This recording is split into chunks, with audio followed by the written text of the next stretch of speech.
नमस्कार।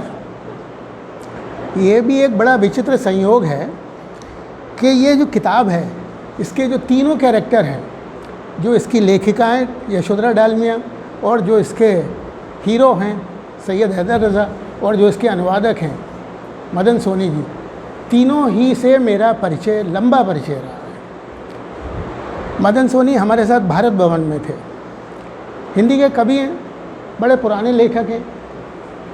उन्होंने इस किताब का अनुवाद किया है और बड़ा कठिन काम है ये अनुवाद। यशोधरा डालमिया जो हैं वो आर्ट हिस्टोरियन है, दिल्ली में रहती हैं और क्यूरेटर भी हैं, एग्जीबिशन क्यूरेट्स भी करती हैं। इनकी एक और पहले किताब आई है वारली आर्ट के ऊपर, माइलस्टोन है वो। आप कभी मिले तो उसको पढ़िएगा कि एक लोक कला के बारे में कितनी गहराई के साथ सोचा जा सकता है और कितनी गहराई के साथ लिखा जा सकता है। क्योंकि भारत में अगर कोई भी लोक कलाओं के ऊपर काम करता है या हैंडीक्राफ्ट के ऊपर काम करता है तो उसको क्राफ्ट्स म्यूज़ियम नई दिल्ली में ज़रूर आना पड़ता है, क्योंकि भारत की जो श्रेष्ठ कृतियां हैं लोक कला की और हस्तशिल्प की, वो क्राफ्ट्स म्यूज़ियम में है। और मेरा यह सौभाग्य रहा कि 7 साल भारत भवन में जय स्वामीनाथन के साथ काम करने के बाद 27 साल में क्राफ्ट्स म्यूज़ियम का डिप्टी डायरेक्टर रहा। तो वहाँ पर आने वाला कोई भी व्यक्ति होगा, उसे मेरे से मिलना ज़रूरी है। अगर उसे वहाँ से कुछ चाहिए तो उसे मेरे पास आना पड़ेगा। तो यशोधरा डालमिया जो हैं वो हमारी कई कमेटियों में भी रहती थी और उस सिलसिले में भी उनके साथ पहचान हुई। इन्होंने जो वारली के ऊपर, वारली पेंटिंग के ऊपर जो किताब लिखी है, उसमें उन्होंने वो पेंटिंग हमारे म्यूज़ियम से लेकर रिप्रोड्यूस किए थे जो 1968 में जब प्रफुल्ल जयकर ने भारतीय लोक कलाओं के व्यवसायीकरण के बारे में पहला प्रयास किया और भास्कर कुलकर्णी को महाराष्ट्र में वारली क्षेत्र में और मधुबनी चित्रकारों के साथ भेजा, जिन्होंने वहाँ पे जाके काम किया। तो जब उन्होंने पहला प्रयास किया तो जो वारली पेंटिंग में, अपने यहाँ ज़्यादातर जो लोक कलाएँ हैं वो सुहागन स्त्रियाँ ही करती हैं। मैक्सिमम उनका जो काम है वो सुहागन स्त्रियों द्वारा किया जाता है। वारली चित्रकला में भी ऐसा ही था। तो लेकिन जब उनको व्यवसायीकरण के लिए लाया गया कि भाई आप अपनी जो पारंपरिक अनुष्ठानिक पेंटिंग है उसको छोड़ के अब कुछ उससे हट के बनाओ, तो वो सारी औरतें उसमें डर गईं और कुछ बना नहीं पाई, क्योंकि उनके दिमाग ने कुछ उसके आगे सोचा नहीं था। एकमात्र जीवीएस सोमा ऐसे कलाकार थे, उस समय वो छोटे बच्चे थे जो औरतों के साथ एस्कॉर्ट बन के आए थे। वो बचपन से ही बहरे और थोड़ा, क्योंकि सुनते कम थे तो बोलने में भी उनको थोड़ी परेशानी थी। उन्होंने पहली बार वारली पेंटिंग वो बनाए जो अनुष्ठानिक पेंटिंगों से अलग हटके थे। वारली पेंटिंग ज़्यादातर आपने देखा होगा लाल पृष्ठभूमि के ऊपर सफ़ेद रंग से बनाए जाते हैं चावल के आटे से, लेकिन उन पेंटिंग्स में जीवीएस सोमा ने न केवल अनुष्ठानिक पेंटिंगों से हट के बात की, बल्कि उनके अंदर रंगों का भी प्रयोग किया। तो वो ऐतिहासिक दृष्टि से वारली कला की अमूल्य धरोहर है जो क्राफ्ट्स म्यूज़ियम है। उन पेंटिंग्स को यशोधरा डालमिया ने अपनी किताब में रिप्रोड्यूस किया, इसलिए वो हमारे वहाँ ज़्यादा आती थी, उनसे बात होती रहती थी। सैयद हैदर रज़ा जो हैं उनको मैं जानता हूँ 1987 से। 1987 में मैं फाइन आर्ट्स कॉलेज में पढ़ता था, उस समय मैं फाइनल ईयर में था। जब अशोक वाजपेयी साहब पहली बार फ्रांस से उनको हिंदुस्तान लेकर आए, तो अशोक वाजपेयी साहब ने उनको कहा कि आप देश वापस चलो। उस समय तक, उससे पहले वो कभी आए नहीं थे भारत में, तो हम आपको वहाँ पर, जो मध्य प्रदेश सरकार है वो आपका सम्मान करेगी, आपके सम्मान में एक उत्सव करेंगे। जो मध्य प्रदेश की कला परिषद की जो 2 पत्रिकाएं निकलती हैं, पूर्वग्रह और कला वार्ता, उनके 2 हम विशेषांक आपके ऊपर निकालेंगे। और रज़ा की जो सबसे ज़्यादा वो रहती थी, उत्कंठा रहती थी, वो होती थी नए कलाकारों से, स्टूडेंट से, युवा पीढ़ी से मिलने की होती थी। तो उन्होंने कहा कि हम आपकी सारी जो पेंटिंग आप लाएंगे उनकी एग्जीबिशन मध्य प्रदेश के 7 जो आर्ट कॉलेज हैं उनके अंदर कराएंगे। तो 87 में 87 नहीं 79 में, मैं भूल गया, 79 में उनकी प्रदर्शनी अपने यहाँ फाइन आर्ट्स कॉलेज में हुई थी और उसके अंदर एक पेंटिंग लगी थी जिस पर उन्होंने लिखा था, माँ जब वापस आऊँगा क्या लाऊंगा। अभी भी मुझे जो है गला भर आता है वो पेंटिंग के ऊपर लिखा हुआ देख के कि एक आदमी जो अपना देश छोड़ के विदेश गया हुआ है और वो संबोधित कर रहा है कि माँ मैं जब वापस आऊँगा तो क्या लाऊंगा। वो पेंटिंग मैं आज तक भूला नहीं। इसकी जो ये कविता थी, ये कविता की भी एक छोटी सी कहानी है, मैं बताऊंगा कि ये आई कहाँ से। लेकिन वो मेरा उनसे पहली मुलाकात थी। वहाँ पर उन्होंने फाइन आर्ट्स कॉलेज के जितने भी बच्चे थे, हम लोग फाइनल ईयर में थे, सभी के साथ काफ़ी बातचीत की और उसके बाद 80 में मैं भोपाल चला गया। तो 83-84 में भारत भवन के उद्घाटन के बाद में जब रज़ा हिंदुस्तान आए और उनके सम्मान में भारत भवन की स्थापना हो चुकी थी, उसका उद्घाटन हो चुका था। उद्घाटन में रज़ा नहीं आ पाए थे, लेकिन उनकी बहुत ज़्यादा इच्छा थी कि वो देखें आके कि आखिर मेरे देश में क्या हो रहा है। तो वो आए, उनका जो उत्सव हुआ उस समय उनसे बहुत मिलना हुआ, क्योंकि हम तो भोपाल में रहते थे। उस समय 1-2 बार वो हमारे घर भी आए। वो जो घर था वो मेरा अकेले का नहीं था, हम 5 लोग उसमें रहते थे। मैं था, यूसुफ था, आशा थी, विभा थी, अनीता थी, जो रंगमंडल में काम करते थे। तो जो भी बड़े लेखक या कलाकार आते थे तो वो एक बार उस घर में ज़रूर आते थे। तो वो भी उस घर में आए। वो मेरी उनके साथ दूसरी मुलाकात थी जब मैंने उनकी पेंटिंग्स की एग्ज़िबिशन को थोड़ा ढंग से देखा। उसके बाद उनके सम्मान में रज़ा पुरस्कार की स्थापना हुई और उस रज़ा पुरस्कार की जब पहली एग्ज़िबिशन हुई तो मैंने भी अपनी पेंटिंग उसमें दी थी। उसके बाद मैं दिल्ली आ गया 87 में क्राफ्ट्स म्यूज़ियम में, और रज़ा दिल्ली आए। जब रज़ा दिल्ली आए तो वो इंडिया हैबिटेट सेंटर में ठहरे थे, मैं भी उनसे मिलने गया और वो मेरे पास क्राफ्ट्स म्यूज़ियम में आए, क्योंकि क्राफ्ट्स म्यूज़ियम को देखने की बहुत इच्छा थी। तो इस तरीके से उनके साथ मेरा एक छोटा मोटा घनिष्ठता बन गई। लेकिन वो एक चीज़ के ऊपर बहुत ज़्यादा ध्यान देते थे, उन्हें किसी व्यक्ति में कोई दिलचस्पी नहीं थी, सिर्फ काम में दिलचस्पी थी कि आपका काम क्या है, आप काम दिखाओ। इसके बाद जब भारत महोत्सव हुए 95 में, तो मुझे फ्रांस जाने का मौका मिला। गैलरी लाफाइट में भारत महोत्सव की एग्ज़िबिशन लगी हुई थी। उसी समय वहाँ मुजफ्फ़र अली की भी एक एग्ज़िबिशन चल रही थी। तो रज़ा साहब मुझे अपने घर ले गए और इस प्रकार मुझे रज़ा के घर जाने का सौभाग्य प्राप्त हुआ। एक रात उनके घर में रहने का सौभाग्य प्राप्त हुआ। उनकी पत्नी जो जानिन थी उनसे मिलने का सौभाग्य प्राप्त हुआ। उनकी 2 जो बिल्लियाँ थीं उनको देखने का सौभाग्य प्राप्त हुआ, और उनका जो लाइफस्टाइल है, उनका जो स्टूडियो है, वो मैं देख सका। जब हम लोग वहाँ थे तो जब मैं जा रहा था तो मुझे यूसुफ ने एक चीज़ मुझे बताई थी कि यार तुम विदेश जा रहे हो, वहाँ पे 2 चीज़ों का बहुत ध्यान होता है। अगर आप किसी के यहाँ सोते हैं और आप जब सवेरे उठते हैं और आप बिस्तर ठीक नहीं करते और उसके ऊपर आपके कोई बाल रह जाते हैं तो वो लोग इसको बहुत ही अभद्रता मानते हैं। और दूसरा, यदि आप उनका टॉयलेट इस्तेमाल करते हो और उसमें पानी फैलाते हो तो उसको बहुत अभद्रता मानते हैं। मुझे क्योंकि दोनों चीज़ें पहले से उसने बता दी थी तो मैंने इनको बचाया। तो रज़ा साहब को बड़ा आश्चर्य हुआ कि मैं जब सो के उठा तो उसमें कोई बाल या बिस्तर गंदा नहीं है। ये मेरी उनके साथ में दूसरी मुलाकात थी। अब बात करते हैं इस किताब की। ये किताब 21 में छपी है, लेकिन हिंदी में इसका अनुवाद रज़ा की इच्छा के कारण हो सका। रज़ा की ऐसी बहुत इच्छा थी कि कला के बारे में हिंदुस्तान के लोगों को हिंदी में पता लगना चाहिए।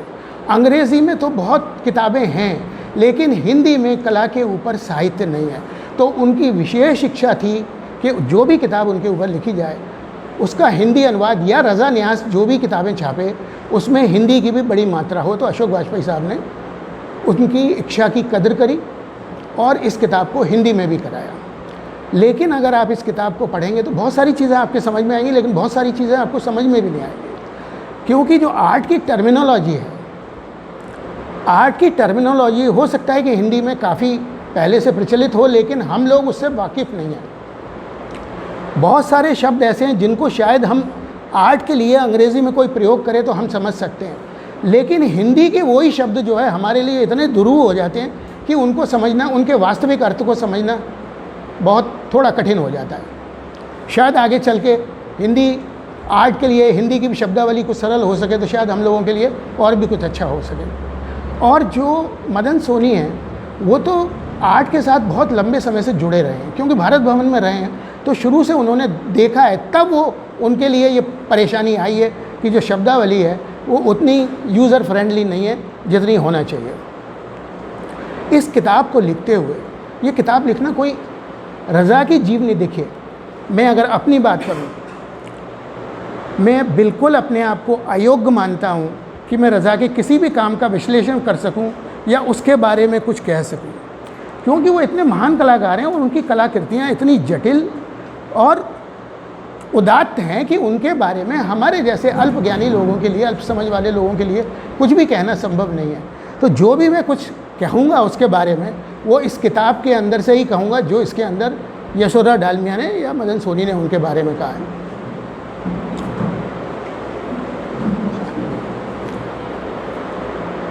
उन्होंने इसकी जीवनी जब लिखना शुरू की, देखिए एक जिंदा व्यक्ति की जीवनी लिखना बहुत कठिन है, क्योंकि आप उससे संपर्क कर सकते हैं, उससे बात कर सकते हैं। एक ऐसा व्यक्ति जो पहले से ही दिवंगत है, उसके घर वाले भी नहीं हैं, उसके बच्चे भी नहीं हैं कि जिनसे आप जाके उसके बारे में पता कर सकें, तो उसके बारे में तथ्य जुटाना एक बहुत ही जोखिम और बहुत ही कठिन काम है।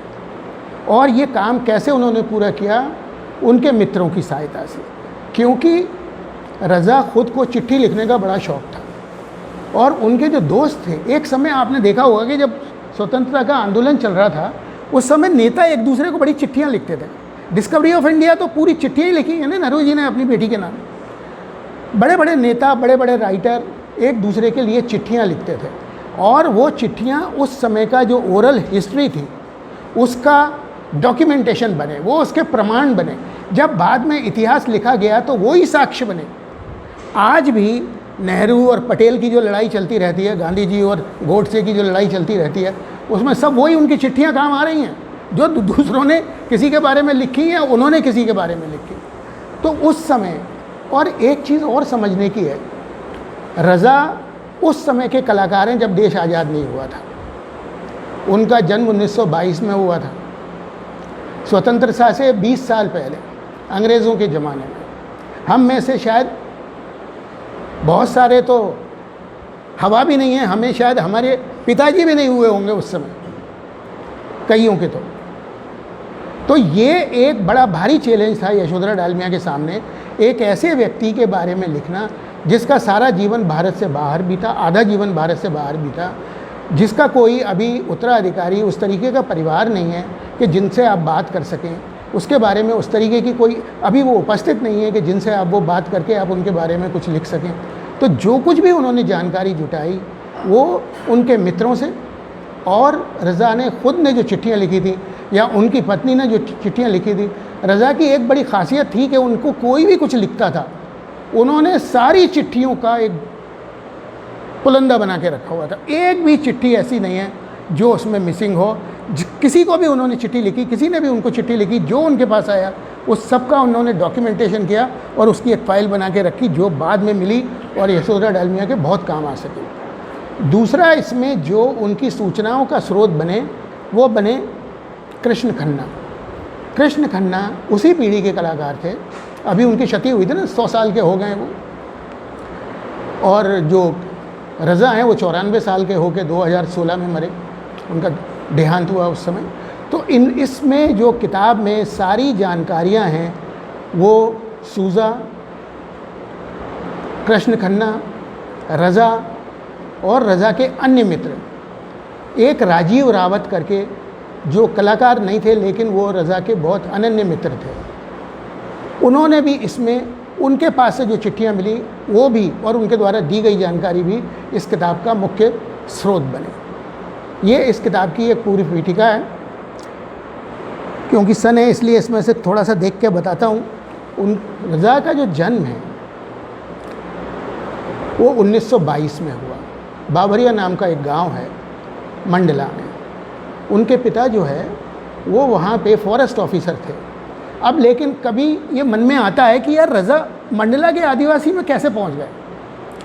तो यशोधरा डालमिया ने उसके बारे में लिखा है और उन्होंने किताब को शुरू किया है 1857 से।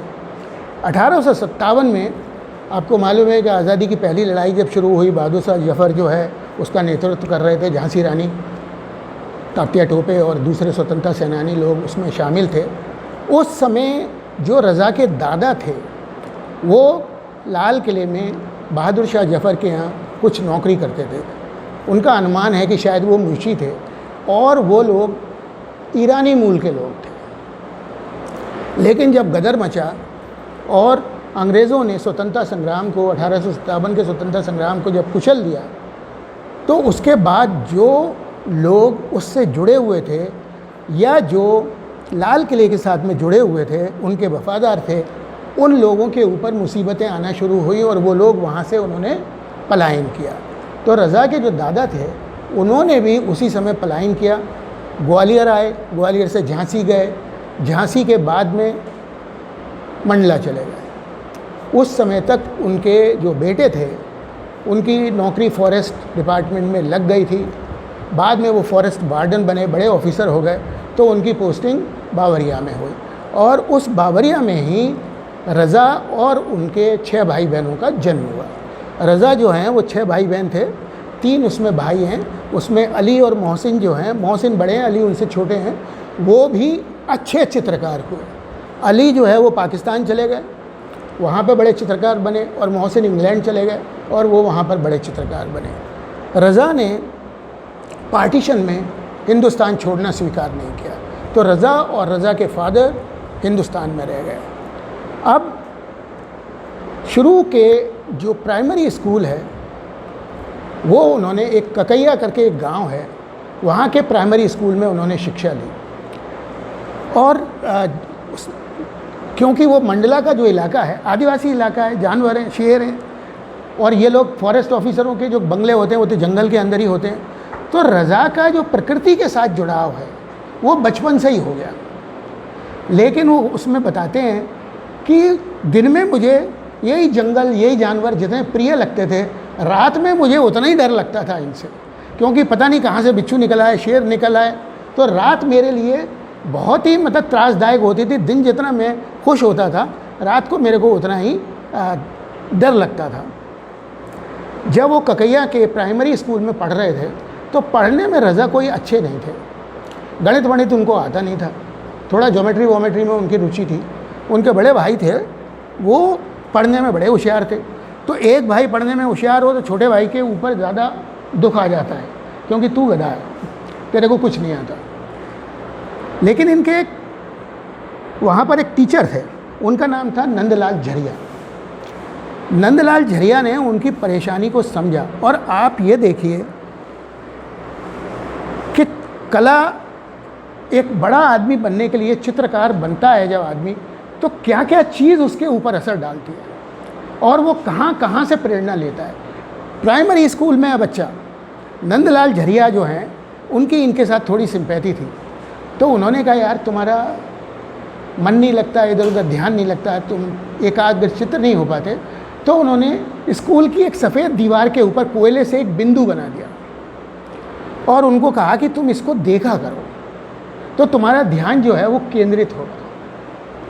और रज़ा क्या बनाते हैं, बिंदु ही बनाते हैं। और ये बिंदु कहाँ से आया, जब वो प्राइमरी स्कूल में पढ़ रहे हैं, कहाँ की चीज़ कहाँ अचेतन में जाके कहाँ विकसित होती है, क्या रूप लेती है, कुछ पता नहीं चलता है कि बीज कहाँ पड़ा। और रज़ा की ये खासियत है कि जब वो बड़े चित्रकार हो जाते हैं, दुनिया में उनका नाम हो जाता है, उनकी एक पेंटिंग 36 करोड़ रुपए में नीलाम होती है, उसके बाद जब वो भारत आते हैं तो सबसे पहले वो अपने गुरुओं के पास जाते हैं। एक एक गुरु से गांव में जाके मिलते हैं, वो नंदलाल झरिया जी के भी पास जाके मिलते हैं। जिन्होंने उनको वो बिंदु का दान दिया कि काली दीवार के ऊपर चौकोर दीवार में एक सर्कल बना हुआ है और उस सर्कल पे आपको ध्यान केंद्रित करना, और वो बिंदु आगे चल के रज़ा की ज़िंदगी में कितनी बड़ी भूमिका निभाता है, ये एक देखने की बात है। इसके बाद रज़ा के ऊपर थोड़ी परेशानी आई। उनके जो पिता थे उनका अपनी पत्नी के अलावा एक और स्त्री के साथ में अफेयर हो गया। अब इसका जो है पूरे परिवार के ऊपर बहुत असर पड़ा, क्योंकि जो उनकी रज़ा की जो माँ थी वो एक बहुत स्वाभिमानी स्त्री थी, तो उनको ये लगा कि शायद इससे बड़ा मेरा तिरस्कार कुछ नहीं हो सकता कि 6 बच्चों की माँ बनने के बाद में मेरा पति किसी दूसरी स्त्री की ओर आकर्षित हो जाए और उससे शादी करे। तो उन्होंने घर छोड़ दिया और वो अपने मायके दमोह में चले गए। उनके साथ रज़ा भी दमोह चले गए। तो रज़ा की जो आगे की पढ़ाई है वो दमोह में हुई। लेकिन आप रज़ा को, बाद वाले रज़ा को मत देखिए। रज़ा के शुरू के जीवन को अगर आप देखिए तो क्या हमारे जीवन से ये अलग कहानी है? हम लोग भी पढ़ने में ऐसे ही रहे। ज़्यादातर लोग पढ़ने में, जो कलाकार हैं कुछ भी हैं, वो ज़्यादातर पढ़ने में इतने अच्छे नहीं होते हैं। लेकिन उस समय कोई अच्छा गुरु मिल जाए और वो यदि आपको कोई गुरु मंत्र दे दे, कोई गुरु शिक्षा दे दे, तो हो सकता है कि आगे चल के वो आपके जीवन में, और मेरे को लगता है ऐसा सबके साथ हुआ होगा कि कोई ना कोई उनके जीवन में कभी ना कभी ऐसा आया होगा जिसने उनको एक सहारा दिया होगा। तो जब रज़ा दमोह आ गए तो वहाँ पर एक फुटेरा तालाब है दमोह में, और उसके पास एक नंदी की बहुत बड़ी प्रतिमा बनी हुई है। उस समय बहुत बड़ी प्रतिमा थी। रज़ा जब बड़े चित्रकार बन गए तो वो अपने दमोह में वापस गए और उन्होंने उस नंदी की प्रतिमा का जीर्णोद्धार भी करवाया, जहाँ पे बैठ के वो अपने दोस्तों के साथ बातें किया करते थे। तो जब ये मिडिल स्कूल में थे उस समय इनके जो ड्राइंग टीचर थे उनका नाम था दरियाव सिंह। वो दरियाव सिंह ने देखा कि इस बच्चे में प्रतिभा तो है, तो उन्होंने इसके ऊपर, रज़ा के ऊपर विशेष ध्यान देना शुरू किया और उनको चित्रकला के करने के लिए उनको प्रोत्साहित किया। उसी समय उनके एक और गुरु थे गौरी शंकर लहरी। ये गौरी शंकर लहरी जो है वो हिंदी के टीचर थे, और ये बच्चों को महादेवी वर्मा, सुभद्रा कुमारी चौहान, पंत, इनकी कविताएं सुनाया करते थे। और उन्होंने उनको, बच्चों को बताते थे कि बेटा सारी कलाओं का आपस में अंतर संबंध है। संगीत चित्रकला से भी जुड़ा हुआ है, नृत्य चित्रकला से भी जुड़ा हुआ है, क्योंकि सारी कलाओं का उद्देश्य तो एक चित्र का, दृश्य का निर्माण करना ही है। तो वो पहले व्यक्ति थे जिन्होंने रज़ा को ये बात समझाई कि सारी कलाओं का आपस में अंतर संबंध है, सारी कलाएं एक दूसरे से जुड़ी हुई हैं, उनका गहरा आपस में संबंध है और गहरा एक दूसरे के ऊपर वो प्रभाव डालती है। अब देखिए, कोई बड़े चित्रकार नहीं है, कोई बड़े थिंकर नहीं है, कुछ भी नहीं है। 8वीं 9वीं क्लास का बच्चा है और टीचर अगर अच्छा हो तो क्या कर सकता है? एक टीचर ने उनको बिंदु दिखा दिया और दूसरे टीचर ने उनको ये बता दिया कि केवल एक कला से कुछ नहीं होता, सारी कलाएं एक दूसरे के साथ जुड़ी हुई हैं और उनके संबंध हैं, और इन संबंधों की खोज करो कि इनके क्या संबंध हैं। अगर इन अंतर संबंधों को आप समझ लोगे तो ही आप एक सच्चे कलाकार बन सकते हो। और रज़ा को ये काम मिल रहा है, ये सब गुरु मंत्र 8वीं 9वीं क्लास में, जिसने उनके ज़िंदगी को बदल के रख दिया।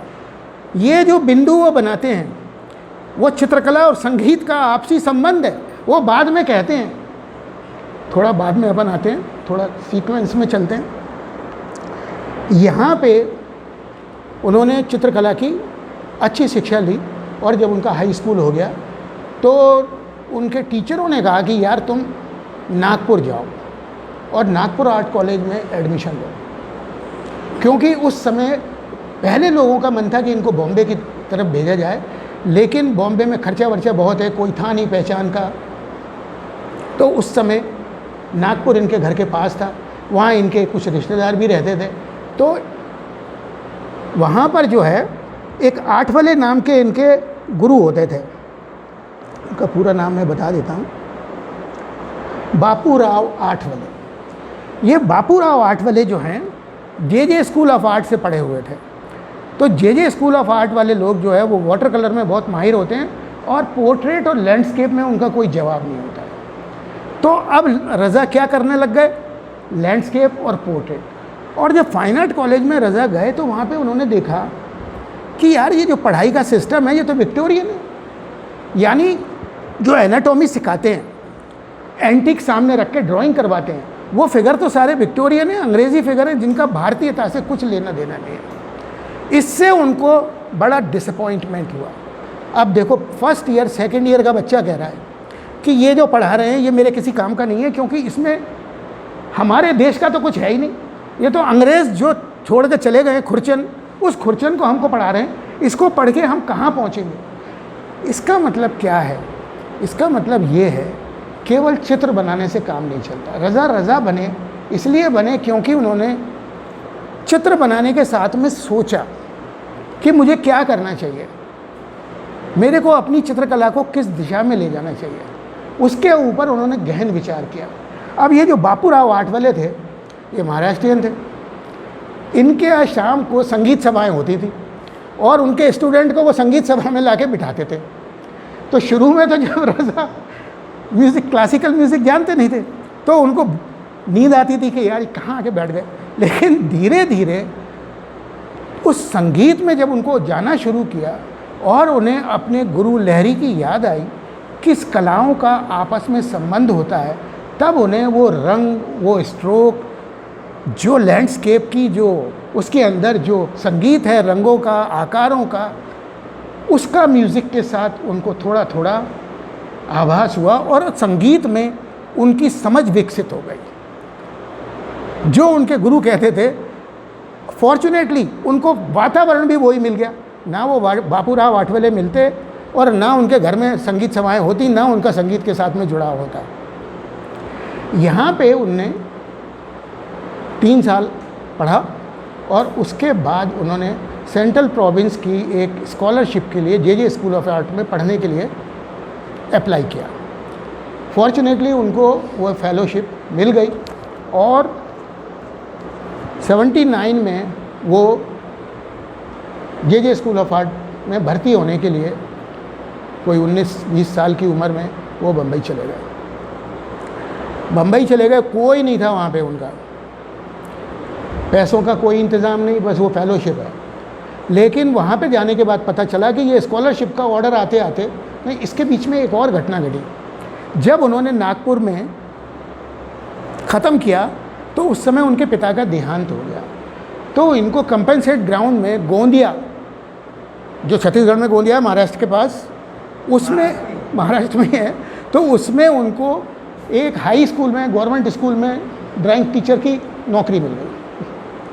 वो गोंदिया चले गए, उन्होंने वहाँ पे 6-8 महीने पढ़ाया और उसी समय उनकी शादी हो गई कि भाई अब नौकरी हो गई, चलो शादी करो।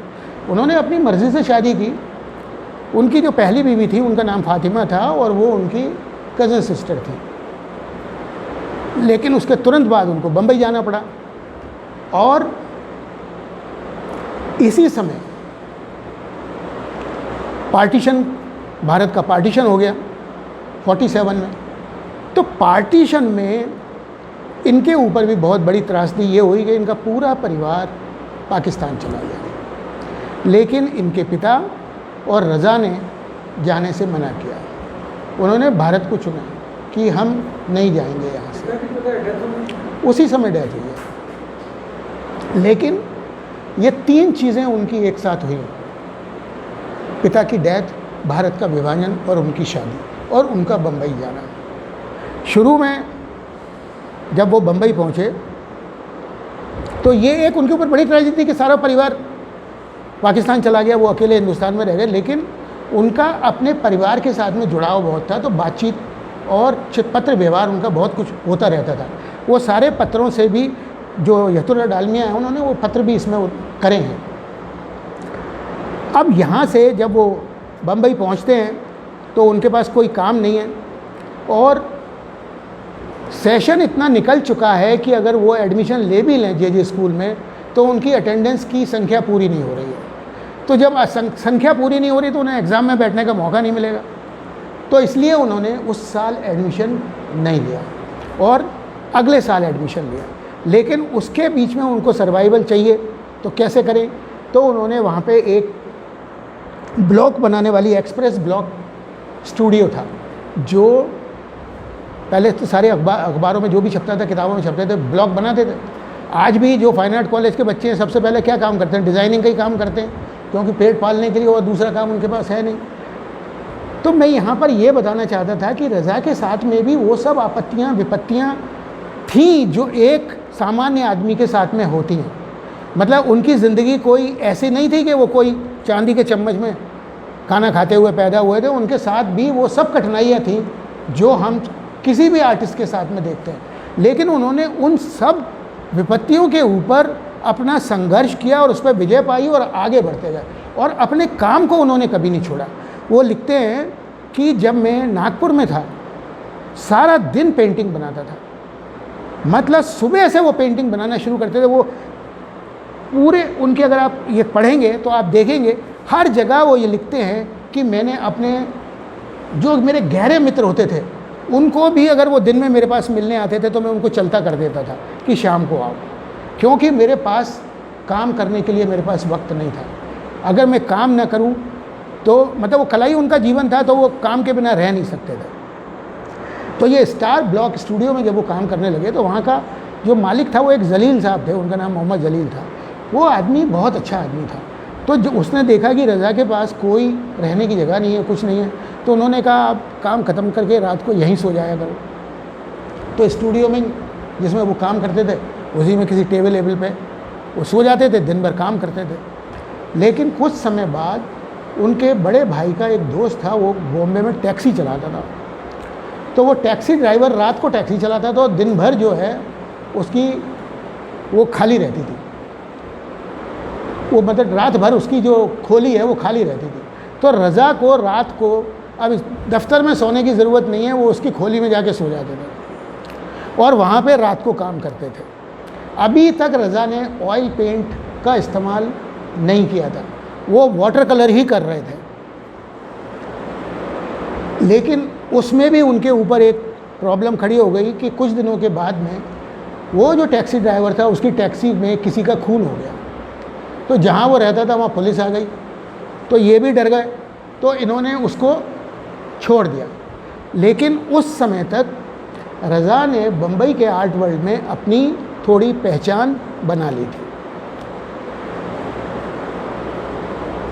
वहाँ पर इनके जो परम मित्र थे उनमें अकबर पदमसी, FN सूजा,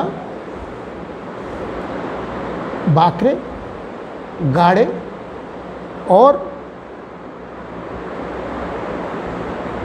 एक उनका मुझे नाम बाल छाबड़ा। बाल छाबड़ा जो थे वो थोड़े पैसे वाले थे, वो इनकी थोड़ी मदद करते थे। और उस समय तक बम्बई आर्ट सोसाइटी में बम्बई के बाहर वाले लोगों को एग्जीबिशन करने का वो नहीं मिलता था, उनको एंट्री नहीं थी उसके अंदर। तो पहली बार जब गायतोंडे को पुरस्कार मिला तब बम्बई के बाहर वाले लोगों को उसमें एग्जीबिशन करने का मौका मिला। और रज़ा के भी ग्रुप की जो पेंटिंग एग्जीबिशन है, जिसको वो प्रोग्रेसिव ग्रुप कहते हैं, उसकी पहली एग्जीबिशन बम्बई आर्ट सोसाइटी में हो सकी। लेकिन उसके पहले रज़ा को दो बहुत बड़े सपोर्ट मिल गए। एक टाइम्स ऑफ इंडिया में वो थे आर्ट क्रिटिक, उनका नाम था, मैं ज़रा पढ़ के बता देता हूँ, शायद लैंगमेयर जो हैं वो तो एक आर्ट कलेक्टर थे, और रूडोल्फ वान लाइडन वो टाइम्स ऑफ इंडिया के आर्ट क्रिटिक थे। उन्होंने जब रज़ा का काम देखा तो उन्होंने इस रज़ा के काम की बहुत तारीफ़ करी, और उन्होंने ही जो ये थे आर्ट खरीदने वाले लैंगमर को प्रोत्साहित किया कि आप इनकी कुछ पेंटिंगें खरीदो। तो उन्होंने उनकी कुछ पेंटिंगें वो ख़रीद लेते थे, एक आध दो, जिससे उनका सारा जीवन चलता था। इसी समय जो सूजा है उसने प्रोग्रेसिव ग्रुप की स्थापना की। ये प्रोग्रेसिव ग्रुप हिंदुस्तान का पहला ऐसा वो आर्टिस्टों का एक ग्रुप था जिसने थोड़ी अपनी छाप छोड़ी। उसके पहले जब रज़ा बॉम्बे में गए थे तो कुलकर्णी का वहाँ पर एक स्टूडियो था जिसमें जाके वो काम सीखते थे। उन लोगों ने भी युवा तुर्क नाम का एक ग्रुप बनाया था, लेकिन वो कुछ छाप नहीं छोड़ पाया। लेकिन ये जो प्रोग्रेसिव आर्ट ग्रुप जिसमें हुसैन, रज़ा, सूजा, बाकरे और गाड़े ये लोग थे, इन लोगों ने, ये सब अलग अलग रहते थे, सब संघर्ष कर रहे थे, किसी के पास पैसे नहीं थे, कोई उस समय तक बड़ा आर्टिस्ट नहीं बना था, सब बिगिनर थे। लेकिन उनकी एक खासियत थी, सब मिलते थे और कला के बारे में आपस में बात करते थे। ये इतना ज़रूरी है एक कलाकार के लिए कि वो अपनी कला के बारे में लिखे और दूसरी साथी कलाकारों के बारे में भी लिखे और खुले मन से लिखे और खुले मन से लोग उसको स्वीकार करें। क्योंकि लिखते हैं जब हम किसी चीज़ को तो हम अपने आप को भी स्पष्ट करते हैं। बोलना आसान है लेकिन लिखना बहुत कठिन है, क्योंकि जब आप लिखते हैं तब आपको अपने लिखे का खुद ही उसका विरोधाभास मालूम पड़ता है, उसकी कमियां मालूम पड़ती हैं। लिखना एक बहुत कठिन काम है जो उस समय के इन कलाकारों ने एक दूसरे के बारे में लिखा, एक दूसरे के बारे में बोला। इस प्रोग्रेसिव आर्ट ग्रुप का जो मूल मंत्र था वो था कि हमें कुछ नया करना है। जो बंगाल स्कूल ऑफ आर्ट उस समय उसकी स्थापना हो चुकी थी, हमें उस बंगाल स्कूल ऑफ आर्ट के ब्लाइंड फॉलोअर नहीं बनना, क्योंकि वो पुरातन को एज इट इज़ बढ़ा रहे हैं। उन्होंने क्या किया, अजंता एलोरा जो भी हमारी पुरानी चीज़ें हैं उनको आगे बढ़ाने की बात हुई, लेकिन अतीत में दोबारा चले जाना तो प्रोग्रेस नहीं है। उसको लेके पहचान बनाए रखते हुए, भारतीयता की बात करते हुए भी कुछ ऐसा करो जो उससे अलग हो, तब कुछ बात बनती है। तो इस ग्रुप का मूल मंत्र था फिगर या फॉर्म। देखिए, ये कला की दृष्टि से एक बहुत बड़ा मंत्र है। फिगर क्या है? आकृति। आकृति हमेशा आप वो बनाएंगे जो पहचानी हुई है या आपकी स्मृति में कहीं ना कहीं है। आकृति का मतलब होता है वो आकृतियाँ जो आपकी पहले से देखी हुई आकृतियाँ। फॉर्म का मतलब होता है आकार। आकार एक ऐसी दुनिया है जिसमें आप एडवेंचर करते हैं, जिसमें आप घुसते हैं, आप अमूर्त की तरफ जाते हैं। तो आकार एक ऐसी चीज़ है जिसके अंदर आप खोज करने की बहुत संभावना है। आकृति में भी बहुत संभावना है, लेकिन उन लोगों का जो विचार का मूल मंत्र था वो ये था कि हम फिगर की तरफ जाएं या फॉर्म की तरफ जाएं। और इन सभी लोगों में से आप देखेंगे कि सूजा फिगर की तरफ गए, रज़ा फॉर्म की तरफ गए, हुसैन भी फिगर की तरफ गए, बाद में फॉर्म की तरफ गए। तो ये सारा जो प्रोग्रेसिव ग्रुप था उसकी इसके ऊपर, इस विचार के ऊपर उनका एम्फेसिस था। जब इस विचार को लेके उन्होंने पहली अपनी एग्जीबिशन बॉम्बे की जो जहांगीर आर्ट गैलरी है उसमें की, तो उसमें एक चित्र सूजा ने मेल न्यूड का बनाया, अपना खुद का न्यूड बनाया और उसको गैलरी के बीचों बीच में लगा दिया। लोग उसको देख के पागल हो गए। इनको इतनी गालियां पड़ी, लोगों ने पुलिस में रिपोर्ट कर दी कि ये तो अश्लीलता फैला रहे हैं, क्योंकि लोगों को न्यूड, स्त्रियों के न्यूड देखने की आदत थी, लेकिन मेल का न्यूड देखने की हिम्मत उनके अंदर नहीं थी। और जो सूजा थे, अगर आप उनके चित्र देखेंगे तो उसमें वो न्यूड बहुत बनाते हैं, उनका न्यूड के ऊपर ज़्यादा काम है। और फिर लाइफ साइज़ पूरी गैलरी के बीचों बीच में उन्होंने लगा दिया। तो बहुत सारी, जब ये लोग जब उसमें बैठे हुए थे तो बहुत सारी औरतें इनको गालियां दे के गई कि तुमने ये क्या बनाया। पुलिस आ गई तो इनको जो न्यूड का पोर्शन था उसके ऊपर कुछ चिपकाना पड़ा कि भाई इसको छिपा दो। एग्जीबिशन चलती रही, लेकिन उस पेंटिंग का एक छोटा पोर्शन उनको छिपा देना पड़ा। ये इस प्रोग्रेसिव आर्ट ग्रुप का एक पहला वैचारिक धमाका था।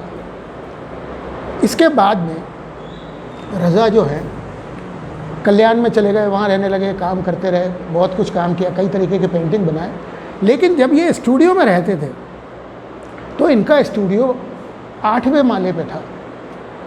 तो और बम्बई में बरसात ज़्यादा होती है, तो जब 8वें माले से वो देखते थे तो कहीं उनको समुद्र दिखता था, मतलब सी स्केप दिखता था उनको और सिटी स्केप दिखता था, दूर दूर तक फैला हुआ शहर दिखता था। रात की बारिश हो रही है, सड़कें गीली हैं, बत्तियां जल रही हैं, गाड़ियां चली जा रही हैं, तो वो बत्तियां एक दूसरे के अंदर मिल रही हैं। बड़ी बड़ी बिल्डिंग हैं, उनकी लाइटों के जो रिफ्लेक्शन है, तो जो लाइटों के रिफ्लेक्शन और उनका जो मूवमेंट है, रज़ा को उसने बहुत प्रभावित किया और उन्होंने एक सिटी स्केप बनाया और वो पेंटिंग रज़ा की बहुत बहुत फेमस पेंटिंग हुई, जिसके अंदर उन्होंने पूरे बम्बई का एक बहुत बड़ा एक सिटी स्केप बनाया। इसके अंदर दी हुई है, मैं आपको एक दिखाता हूँ उसकी झलक। अगर बोर होने लगें तो आप लोग मुझे बता देना। ये जो उन्होंने अपने स्टूडियो की 8वीं मंजिल पे बैठ के जो सिटी स्केप बनाया, आप इसमें देख रहे हैं तमाम सारे रास्ते हैं जो इधर उधर जा रहे हैं, बिल्डिंगें हैं, उनकी लाइटें।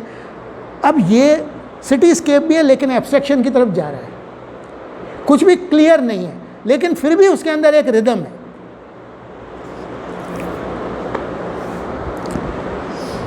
यहाँ से इसके पहले जो कृष्ण खन्ना है, उनको रॉकफेलर फाउंडेशन की एक फेलोशिप मिल चुकी थी। ये रॉकफेलर फाउंडेशन जो है वो अमेरिकन गवर्नमेंट देती थी। जो फोर्ड फाउंडेशन और रॉकफेलर फाउंडेशन बहुत बड़े उद्योगपति थे जो ये देते थे। तो जिसको भी ये फेलोशिप मिलती थी, लोग इंडिया में उस समय, क्योंकि शीत युद्ध चल रहा था, विश्व युद्ध ख़त्म हो गया था, तो ऐसा समझते थे कि अमेरिका जो CIA है वो इसके माध्यम से देशों की जासूसी कराता है, उनको वहाँ के लोगों को फेलोशिप देता है, अपने यहाँ बुलाता है और उनसे बहुत सारी जानकारियाँ CIA वाले जाते हैं आते हैं और उनको वो लोग इकट्ठा करते हैं। तो रज़ा के लिए भी एक ये परेशानी हो गई कि ये फेलोशिप के लिए अप्लाई करें या ना करें, लेकिन सारे दोस्तों ने कहा नहीं नहीं आपको करना चाहिए और कृष्ण खन्ना इस पर होके आए, इस तरीके की कोई बात नहीं है। तो उन्होंने भी फ्रांस के लिए एप्लीकेशन भरी और 1950 में वो और अकबर पदमसी वो दोनों फ्रांस चले गए। फ्रांस में जाने के बाद उनका जीवन बहुत कुछ बदल गया।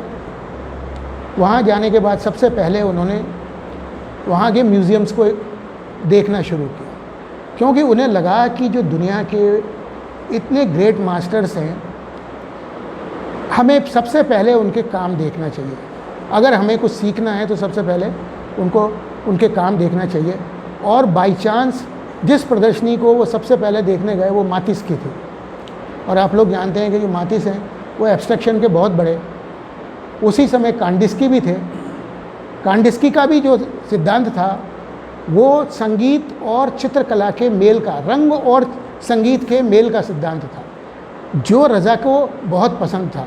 इसलिए उनके चित्रों की प्रदर्शनी वो देखने गए और धीरे धीरे वहाँ पर उन्होंने अपना एक मित्रों के साथ में एक, जैसा यहाँ पर मित्र मंडली थी, फ्रांस में भी उन्होंने मित्र मंडली बनाई। वहाँ पर उनको अनेक पुरस्कार मिले, बहुत नाम कमाया, 2 घर बनाए उन्होंने, जो लेकिन हिंदुस्तान के साथ उनका जुड़ाव बना रहा। इस बीच में 79 में सबसे पहले उनका दोस्ती अशोक वाजपेयी साहब से होती है, और अशोक वाजपेयी हर साल उनसे मिलने फ्रांस में जाते थे और उनको हमेशा हिंदुस्तान में क्या चल रहा है इसकी जिज्ञासा बनी रहती थी। तो वो अशोक वाजपेयी साहब को कहते थे कि आप मेरे लिए साहित्य की और कविता की जो आंदोलन चल रहे हैं हिंदुस्तान में, उनकी किताबें लेके आया करो। तो ये अपनी किताबें और दूसरे जो लेखक थे, कवि थे, उनकी किताबें उनके लिए लेके जाया करते थे। उनके घर में भी रज़ा ने, देखिए, जब एक हिंदुस्तानी कलाकार विदेश में चला जाता है तो सबसे बड़ी उसकी चिंता ये होती है कि वो अपने देश के साथ कैसे जुड़ा रहे, वो परदेश में जाके भी अपने को भारतीय कैसे कह सके। तो उसको अनेक प्रयास करने होते हैं, हर चीज़ का उसको ध्यान करना होता है। और जब वो देश में आता है तब उसको ये करना होता है कि वो इंटरनेशनल चित्रकार है, ये भी एक बताना है, मतलब अपने व्यक्तित्व को विश्वव्यापी बताना है। जब अपने देश में, जब विश्व में जा रहा है तब उसको ये बताना है कि वो भारत का है। ये दोनों पहचानें रज़ा ने बखूबी अपनी पेंटिंगों में बनाए रखी और कविताओं के माध्यम से। रज़ा ने करीब करीब 100 पेंटिंग ऐसी बनाई हैं जिनके अंदर उन्होंने कोई ना कोई कविता का अंश लिखा है, और वो जो लिखे हुए शब्द हैं वो तो भारतीय लिपि है, देवनागरी लिपि है, वो उनके पेंटिंग्स को हिंदुस्तान से हमेशा जोड़े रहे। भले ही रंगांकन में इसी बीच में तो जब वो पेरिस पहुंचते हैं तो पेरिस में एक भारतीय कला की एग्जीबिशन हुई जिसमें तमाम तरीके के इंडियन मिनिएचर पेंटिंग्स की वो एग्जीबिशन थी। उस पेंटिंग की एग्जीबिशन में, जो मिनिएचर पेंटिंग की जो एग्जीबिशन थी, उसने भारत की कला को समझने का बहुत बड़ा उनको मौका दिया, और जो रंगों की चमक है और जो चित्र का जो लेआउट है उससे बहुत कुछ रज़ा ने आत्मसात किया। उस एग्जीबिशन को देखने के बाद में राम कुमार भी उस समय वहीं थे, राम कुमार, अकबर पदमसी और कृष्ण खन्ना उस समय वहीं थे, और इन लोगों ने एक ग्रुप एग्जीबिशन वहाँ पे ऑर्गेनाइज़ की उस प्रदर्शनी को देखने के बाद में। और उसके अंदर जो रज़ा ने जो पेंटिंगें बनाई वो एकदम अलग किस्म की पेंटिंगें थी, और उन पेंटिंगों के बाद रज़ा की पेरिस में बहुत बड़ी पहचान बनी, और वहाँ के जो आर्ट क्रिटिक थे उन्होंने उनके बारे में लिखना शुरू किया।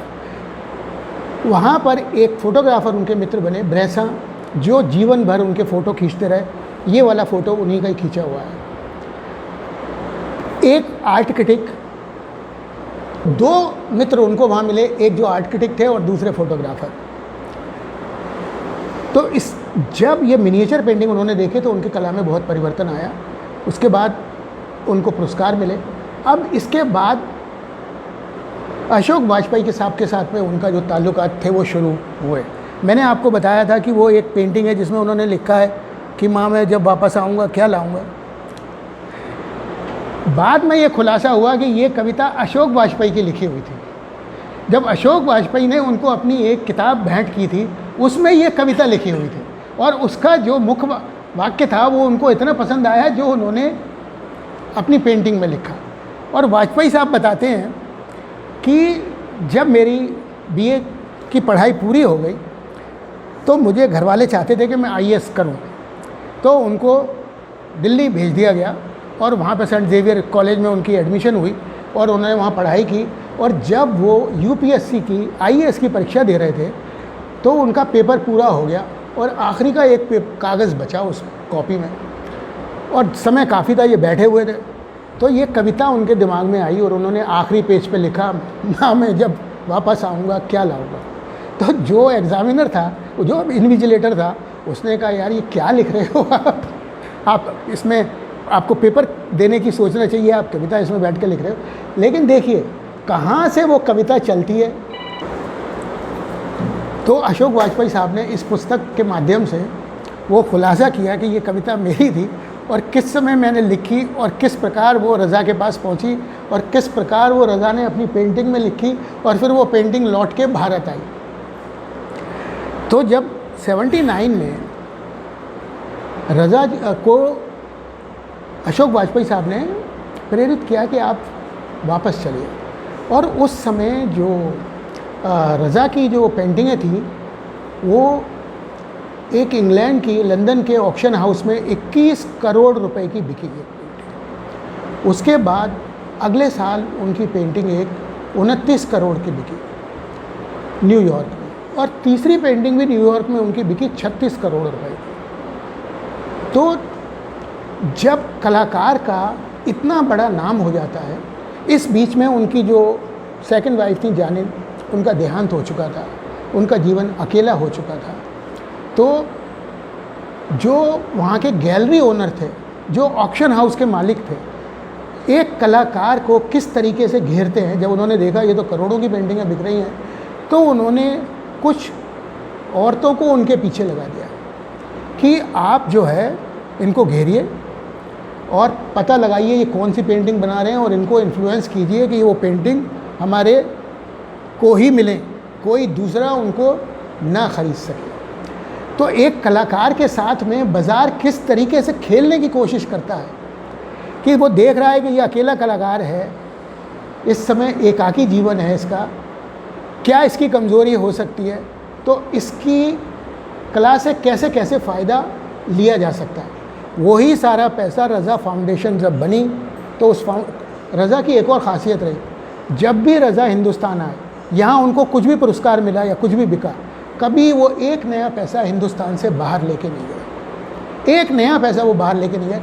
यहाँ का जो भी उनकी बिक्री होती थी या जो भी उनको पुरस्कार मिलता था, सम्मान मिलता था, कालिदास सम्मान मिला उस समय, वो भी सारा पैसा जो रज़ा पुरस्कार की स्थापना हुई, फेलोशिप जो स्कॉलरशिप मिलती है रज़ा फेलोशिप, वो उसी पैसे से मिलती है जो उनको सम्मानों से और बिक्री से पैसा मिला। उसका उन्होंने एक कॉर्पस बनाया और उन्होंने एक रज़ा उसकी स्थापना करी, पुरस्कार की स्थापना करी जो मध्य प्रदेश में तमाम लोगों को मिला है। तो रज़ा वो उनके अंदर एक मतलब देश प्रेम कूट कूट के भरा हुआ था। गांधी जी से भी वो बड़े प्रभावित रहे। जब गांधी जी की हत्या हुई, जो उन्होंने उसके ऊपर भी उन्होंने कई पेंटिंग बनाई। एक काले बिंदु की जो एक पेंटिंग है उनकी गांधी जी की हत्या के बाद में, जिसमें वो स्तब्ध रह जाते हैं, वो उन्होंने उससे उनकी जो शांति का वो था, ख़ास तौर से जो उनका शांति और अहिंसा का जो सिद्धांत था गांधी जी का, उससे रज़ा बहुत प्रभावित रहे और उनकी कला भी उससे प्रभावित रही, क्योंकि उनकी हत्या के बाद में उन्होंने कई पेंटिंग उनके विचार को लेके बनाए। इस बीच में जब वो 79 के बाद में जब अशोक वाजपेयी साहब उनको भारत भवन भोपाल ले आए, तो यहाँ पर एक संगीत सभा हो रही थी। उस संगीत सभा में कुमार गंधर्व और डागर बंधु भी आए हुए थे और उन्होंने वहाँ पे पहली बार ध्रुपद संगीत का वो सुना, कार्यक्रम सुना। अब ध्रुपद संगीत में कोई भी बोल नहीं होता, आलाप होता है, सिर्फ आलाप होता है, स्वर का विस्तार होता है, शब्द नाम की उसमें कोई चीज़ नहीं है।